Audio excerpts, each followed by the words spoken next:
Andito ako ngayon sa loob ng Seville Park sa Dubai, UAE. Kung saan eto may nangaganap na sunstorm dito.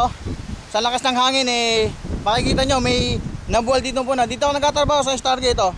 Andito ako sa Dubai, ako nga pala si Conrad. Makikita natin yung nabuwal na puno sa lakas ng hangin. Eto, ayan. Nabuwal yung puno, ayan oh. Eto yun. Kanina ang lakas ng sunstorm dito. At ito ang naging resulta, nabuwal yung mga puno, ito. Ilang puno na ball dito? Ito. Sa dalawa. Punta pa natin dito. Ito. Yan. Nabuwal po yung puno na yan dahil sa lakas ng sunstorm. Yan po. Ito. Ayan.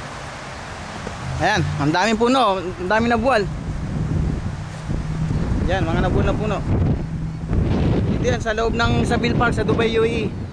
Malapit dito ako nagtatrabaho. Ako nga pala si Conrad. Pero kahit na may sunstorm, may mga pamilya pa rin na nagpipiknik dito sa loob ng Seville Park. Ayan, oh.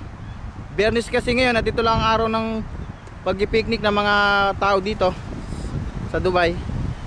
Tuloy pa rin ang picnic nila kahit may sunstorm. Dito naman ako nagtatrabaho sa Stargate.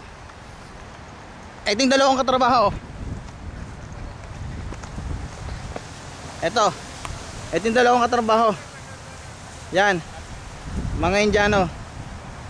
Technical. Ako Services Department. Ayan o. Dito ako nagtatrabaho sa Stargate. So ayan, ang balita ko dito sa Dubai. Ako nga pala si Conrad. Dito sa Dubai, UAE. Ito.